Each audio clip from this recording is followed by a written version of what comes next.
My name is Emily Carter, and I've lived in the small town of Cedarville, Ohio, for all of my life.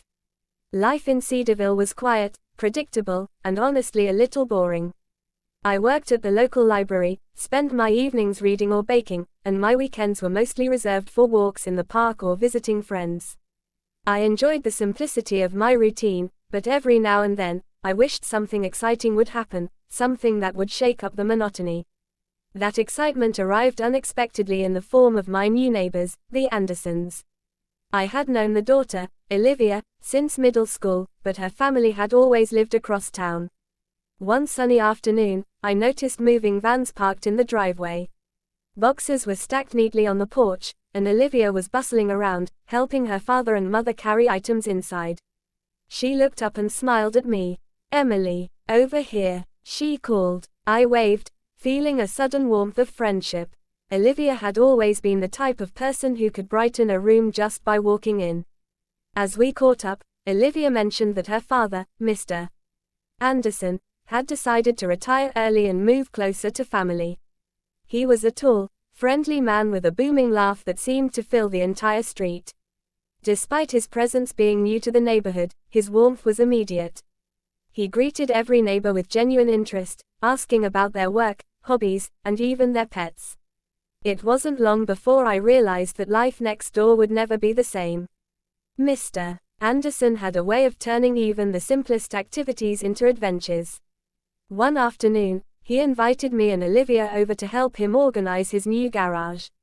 While we worked, he shared stories about his travels in Africa, showing us photographs of landscapes, wildlife, and bustling markets. I was fascinated by his experiences, and Olivia laughed as I kept asking him questions about everything, from the food he'd eaten to the languages he'd learned. Days turned into weeks, and Mr. Anderson's presence began influencing the whole neighborhood.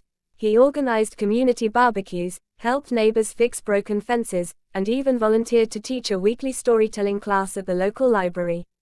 People who rarely spoke to each other were suddenly forming friendships, and I found myself enjoying the sense of community he brought. For me, it was a mix of admiration and inspiration. Seeing someone approach life with such positivity encouraged me to step out of my comfort zone. I started taking evening walks through town, attending community events, and even volunteering at the library's youth reading program. Olivia and I spent more time together too, and we laughed at how Mr. Anderson seemed to become a part of everyone's life almost overnight. One evening, as we were preparing decorations for the town's annual Harvest Festival, Mr. Anderson shared a story about a festival he attended in Ghana. He spoke about the vibrant colors, the music, and how communities came together to celebrate harvests and achievements.